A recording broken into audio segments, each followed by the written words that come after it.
At ayan nga ako, nagbabalik ang iyong lingkod, Carlo Mendez TV, at abangan na ating pag-uusapan ngayong araw ng, ano ba ngayon, charot, Martes, ayan. Martes ba ngayon? Basta, alam niyo yan. 3, 2, 1, let's go!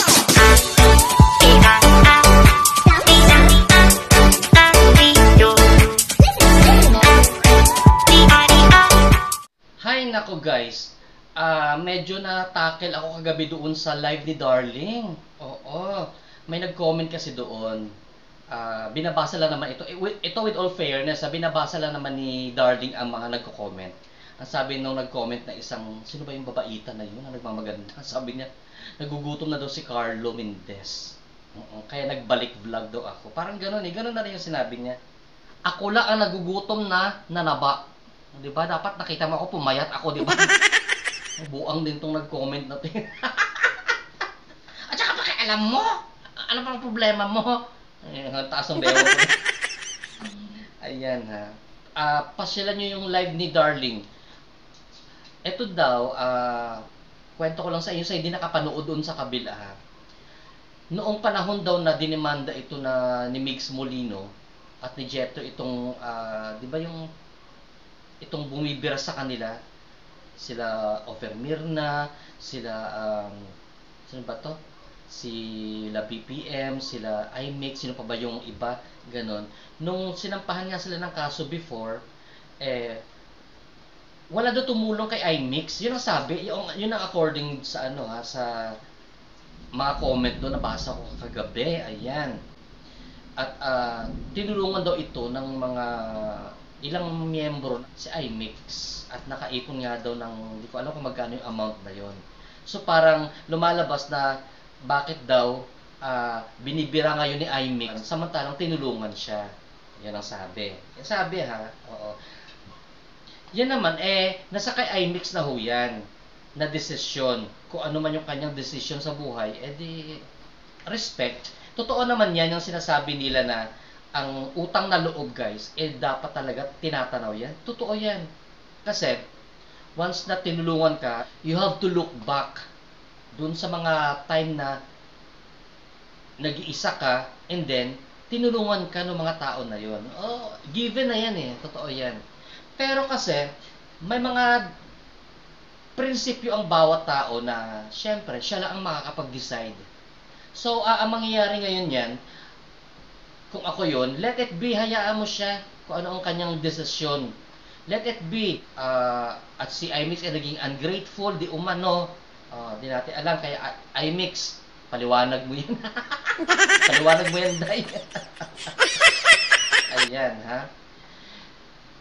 Dito tayo sa demokrasyang bansa kasi, ha, mga kabayan.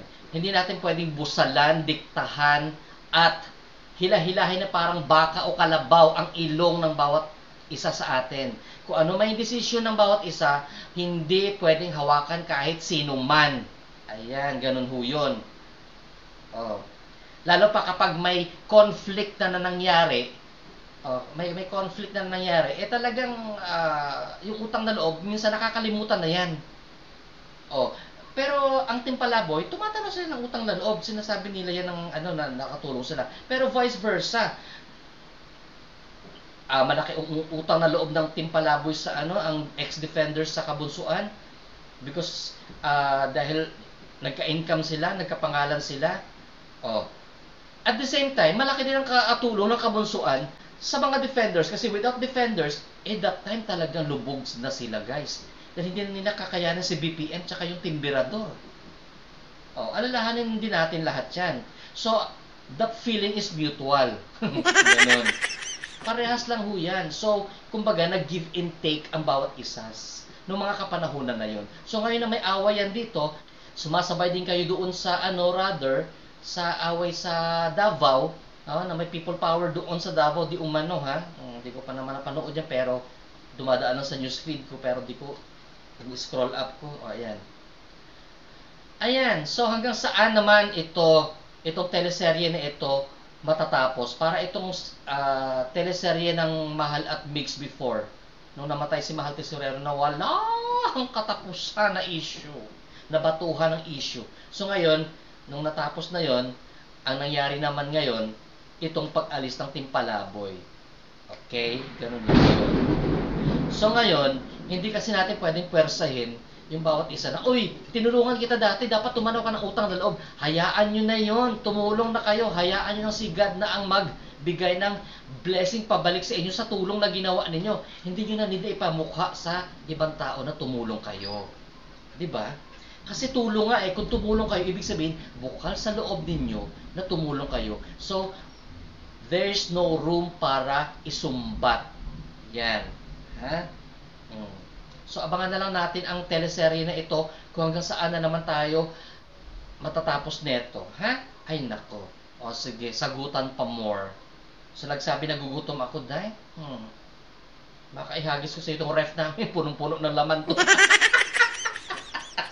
Dalawa pa naman yung ref namin, dahil. Isang personal ref, tsaka isang malaking ref.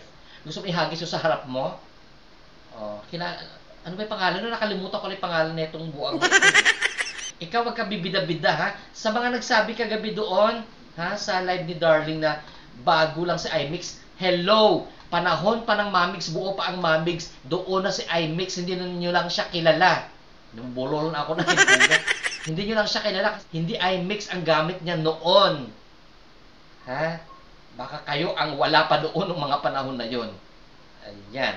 So, ito lang muna ang ating vlog sa araw ng Martes. Keep safe everyone. Kumikidlat kasi at umuulan dito sa aming kapaligiran.